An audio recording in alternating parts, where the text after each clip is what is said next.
कल जिस तरीके से जयंत पाटिल और उनके परिवार के ऊपर जो वक्तव्य किया गया है उसका निषेध करने के लिए नवी मुंबई राष्ट्रवादी शरद पवार पक्ष के नेता चंद्रकांत पाटिल और हमारे सब पदाधिकारी यहाँ पे मौजूद है। निषेध इसलिए कर रहे हैं, लोकशाही में निषेध करना और सरकार को दिखाना चाहते हैं कि आप उसके ऊपर कुछ कार्रवाई करो या कुछ के ऊपर कुछ करने वाले है क्या नहीं होता है। तो अभी सिर्फ अपोजिशन लीडर ही खाली लोकशाही और लॉ एंड ऑर्डर देखना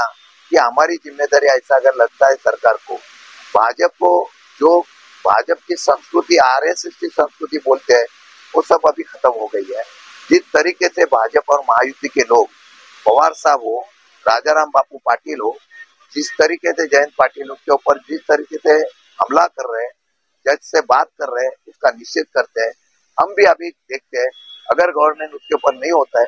तो हम कहते हैं पुलिस और गवर्नमेंट को हमको भी छूट देने के लिए बोलिए, हम अगर कुछ करते हैं तो कार्रवाई होती है, छूट देने के लिए बोलिए, जैसा उनका सामने से हमला होगा वैसा ही हमला करने के लिए हम तैयार हैं। आज गेले 2 दिवस झालं आमच्या माजी अध्यक्ष जयंतराव पाटील साहेबांनी आमच्या पक्षाचे ज्येष्ठ नेते जयंतराव पाटील यांच्याविषयी जे वक्तव्य केलं, खऱ्या अर्थाने राजकारणामध्ये टीका टिप्पणी होतेच, पण ज्यावेळी